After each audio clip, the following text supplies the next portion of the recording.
할렐루야. 감사와 찬양과 영광을 받으시기에 합당하신 우리 아버지 하나님, 은혜와 사랑에 감사를 드립니다. 만물이 시들고 움츠러들고 잠드는 이 겨울철을 맞이하여서 우리의 심령이 그렇게 만물을 쫓아서 시들거나 움틀거나 잠들지 않도록 우리의 심령을 깨워 주시옵소서. 오늘도 이렇게 새 생명을 주셔서 주님 앞에 나와 예배할 수 있는 예배자로 삼아 주시오니 감사합니다. 우리 성도의 모든 지체들 맡은 바 그 일들을 감당할 때 어느 곳에 있든지 무엇을 하든지 성령 하나님이 함께 동행하여 주시옵시고 지켜주시옵시고 인도하여 주시옵소서. 예배하는 자나 삶으로 예배하는 자나 동일한 은혜를 받고 누리게 하여 주시옵소서. 예배의 시종 하루 일과의 시종을 주님 앞에 의탁하오며 예수님의 이름으로 기도드리옵나이다. 아멘. 신앙 고백 드리겠습니다. 전능하사 천지를 만드신 하나님 아버지를 내가 믿사오며 그 외아들 우리 주 예수 그리스도를 믿사오니 이는 성령으로 잉태하사 동정녀 마리아에게 나시고 본디오 빌라도에게 고난을 받으사 십자가에 못 박혀 죽으시고 장사한 지 사흘 만에 죽은 자 가운데서 다시 살아나시며 하늘에 오르사 전능하신 하나님 우편에 앉아 계시다가 저리로서 산자와 죽은 자를 심판하러 오시리라. 성령을 믿사오며 거룩한 공회와 성도가 서로 교통하는 것과 죄를 사하여 주시는 것과 몸이 다시 사는 것과 영원히 사는 것을 믿사옵나이다. 아멘. 오늘 받으실 말씀 사도행전 8장 9절로부터 13절 말씀입니다. 신약성경 200쪽에 있습니다. 함께 합독하시겠습니다. 그 성에 시몬이라 하는 사람이 전부터 있어 마술을 행하여 사마리아 백성을 놀라게 하며 자칭 큰 자라 하니 낮은 사람부터 높은 사람까지 다 따르며 이르되 이 사람은 크나 일컫는 하나님의 능력이라 하더라. 오랫동안 그 마술에 놀랐으므로 그들이 따르더니 빌립이 하나님 나라와 및 예수 그리스도의 이름에 관하여 전도함을 그들이 믿고 남녀가 다 세례를 받으니 시몬도 믿고 세례를 받은 후에 전심으로 빌립을 따라다니며 그 나타나는 표적과 큰 능력을 보고 놀라니라. 아멘.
많은 돌들아 이제 일어나 주가 쓰시는 반석이 되라.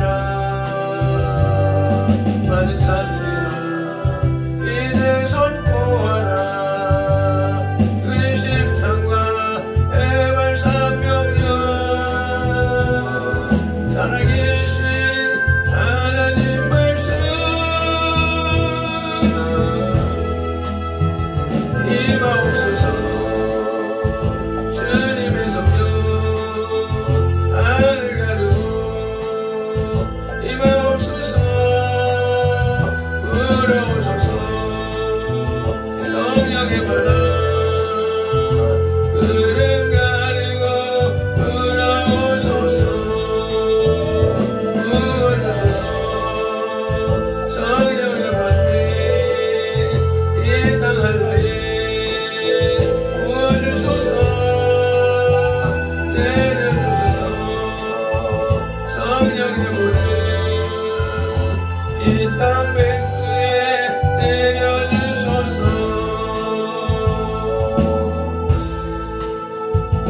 임하옵소서. 주님의 성령 하늘 가르고 임하옵소서. 불어오소서. 성령의 바람 구름 가르고 부어소서. 부어주소서. 성령의 담비 이 땅 한라에 내려주소서. 성령의 물을 이 땅 백두에 내려주소서.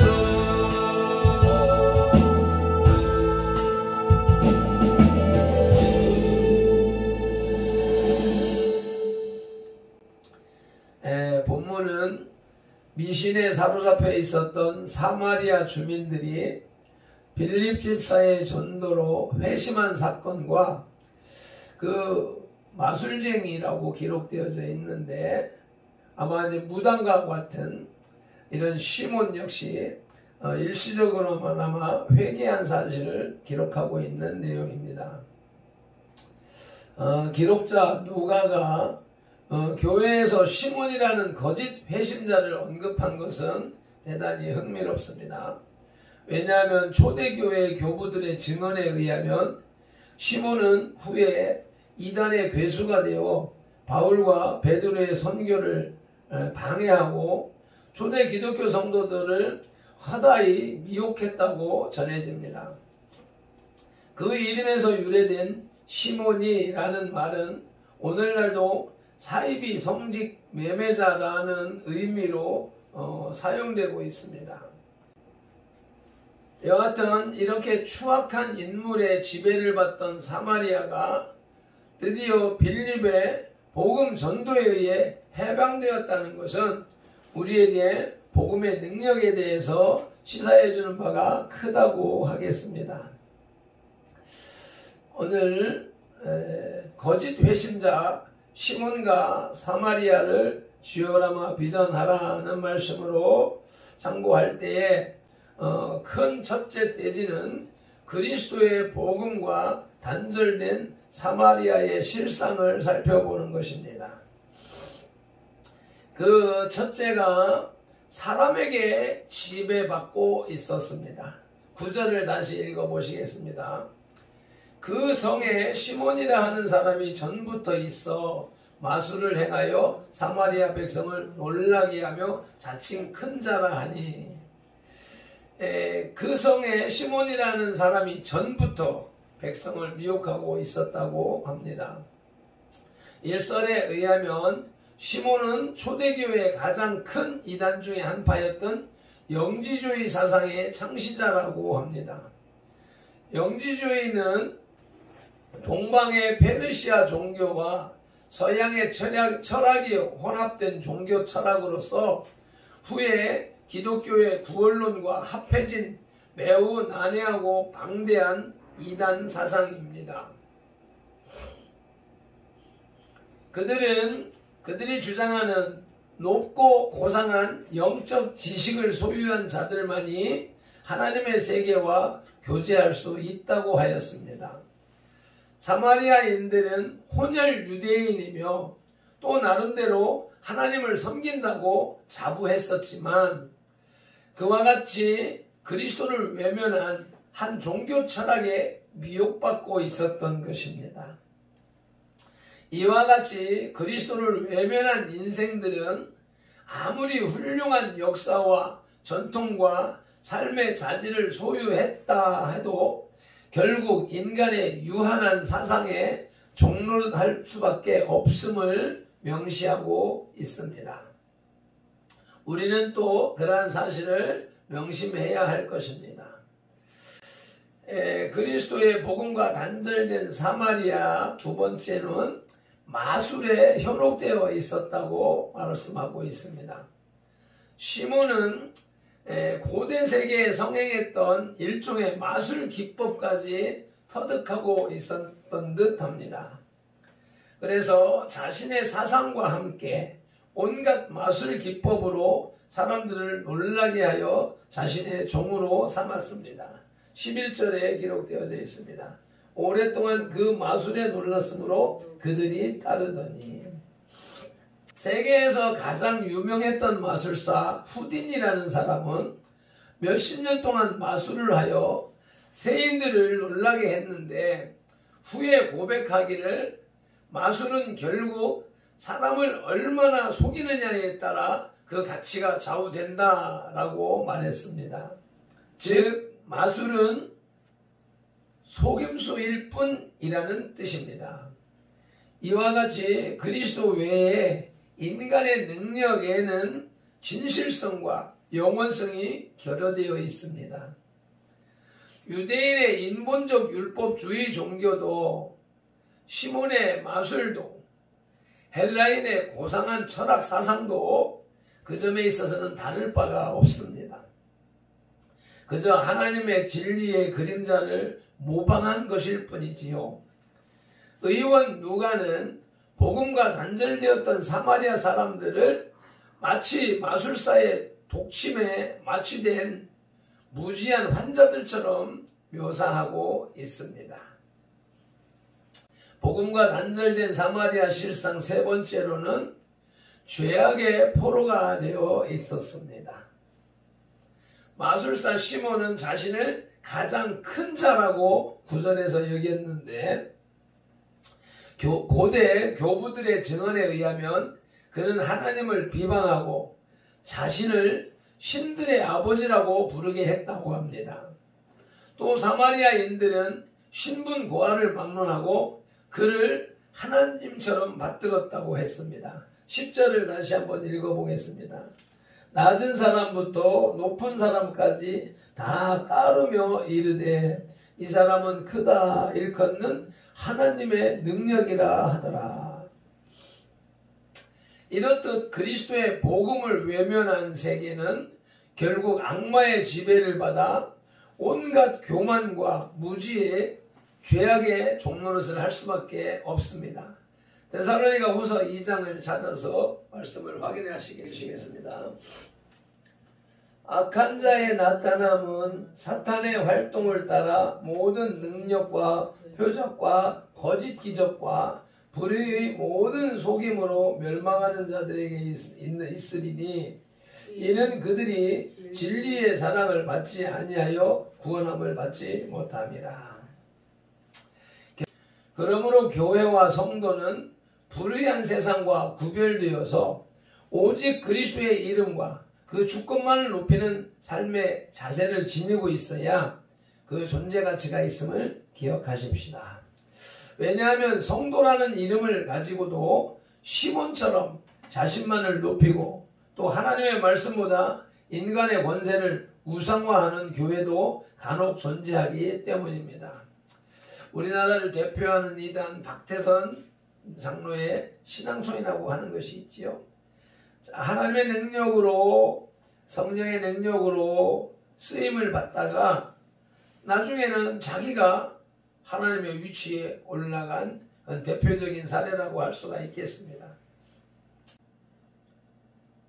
거짓 회심자 시몬과 사마리아를 지어라마 비전하라. 큰 단락 두 번째로 복음이 전파된 후에 사마리아를 살펴보십니다. 복음이 전파된 후에 사마리아에는 첫째로 큰 기쁨이 충만했다고 기록하고 있습니다. 8절에서 빌립 집사가 복음을 전파하자 그 성에 큰 기쁨이 있더라라고 했습니다. 기쁨을 주지 못하는 진리는 아무리 찬란한 것일지라도 그것은 시몬의 거짓 마술과도 같이 무익한 것입니다. 의사 누가는 복음의 치유 능력을 힘입은 인생들의 반응을 항상 기쁨으로 표현했습니다. 과연 의원다운 관찰과 표현이라고 할 수 있겠습니다. 그리스도의 복음은 영접하는 자에게 해방의 기쁨, 안식의 기쁨, 소망의 기쁨, 진리 가운데 속한 기쁨을 영원히 제공합니다. 다만 그 믿음의 분량과 성숙도에 따라서 차이가 있을 뿐입니다. 복음이 전파된 후에 사마리아의 상황은 두 번째로 주민 거의가 복음을 영접했습니다. 12절 읽으시겠습니다. 빌립이 하나님 나라와 및 예수 그리스도의 이름에 관하여 전도함을 그들이 믿고 남녀가 다 세례를 받으니 남녀가 다 세례를 받았답니다. 빌립 집사가 전한 복음의 골자는 하나님 나라의 소망과 그리스도의 이름으로 얻는 죄사함이었습니다. 전도서 3장 11절에 하나님이 모든 것을 지으시되 때를 따라 아름답게 하셨고 또 사람에게는 영원을 사모하는 마음을 주셨느니라. 그러나 하나님이 하시는 일의 시종을 사람으로 측량할 수 없게 하셨도다. 인생들에게는 영원을 사모하는 마음, 곧 복음에 대한 향수가 누구에게나 다 있습니다. 복음은 그 향수의 실체이기 때문에 깨달은 이들은 누구나 복음에 순종합니다. 시몬의 인본주의 종교와 마술은 공포심으로 잠시 주민들을 복종시켰으나 진리는 스스로 순종케 하는 영원을 사모하는 마음이 있습니다. 그러므로 우리 성도들이 복음에 바로 서서 복음에 합당한 생활만 하면 이웃을 복음 안으로 끌어들이는 일은 어렵지 않습니다. 말씀을 마무리합니다. 본문에는 사마리아 성으로 찾아가 마술사 시몬에게 복음을 증거한 빌립의 사역이 기록되어 있습니다. 이 시몬은 자칭 큰 자로 마술을 행하여 사람들을 크게 놀라게 하는 자였으나 이 사람도 빌립의 설교를 듣고 세례를 받은 후 빌립의 추종자가 되었던 것입니다. 세례교인이라 하면서 기독인이라 하는 자기 존재성을 망각한 채 하나님과 역사 앞에 범죄를 서슴지 않는다면 그 세례가 무슨 의미가 있겠습니까? 많은 사람들이 형식적인 신앙생활, 형식적인 구원에 머물러서 이 시몬처럼 엉뚱한 일들을 벌이고 교회 안에 있지만 이단 사상을 가지고 있는 무리들이 참 많이 있습니다. 그래서 요즘 우리들의 문화와 말로 표현할 것 같으면 큰 무당이 예수를 믿고 신앙생활을 했었지만 다시 제자리로 돌아갔다라고 하는 그런 내용으로 이해할 수가 있겠습니다. 우리의 신앙이 결코 그렇게 되지 않도록 각성하는 하루가 되어야 되겠습니다. 기도드리겠습니다. 하나님 아버지, 오늘도 귀한 말씀을 통하여서 우리의 신앙이 말씀 앞에 바로 서기를 원하시고 하나님 앞에 바로 서기를 원하시는 주님의 뜻을 알려주시니 감사합니다. 시몬처럼 현상과 분위기를 쫓아서 교회에 나오고 개종은 했지만 아버지 그 심령 속에서 사상 속에서 영이 변화되지 못하여서 제갈길로 가는 그러한 시몬 같은 자들이 우리 선돌교회는 없게 하시고 이 시대 한국교회에 그런 자들이 없게 하여 주시옵소서. 주님의 말씀이 온전히 우리의 심령을 변화시키고 주님의 말씀을 온전히 따라가며 주님이 원하시는 삶을 살고 주님이 원하시는 복된 인생이 되어지게 하여 주시옵소서. 말씀을 의지합니다. 성령님을 의지합니다. 도와주시고 이끌어 주시옵소서. 우리 주 예수님의 이름으로 기도드리옵나이다. 다시 한번 우리 찬송을 통하여서 우리의 영적 각성을 하고 기도하러 나가시겠습니다.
하나님의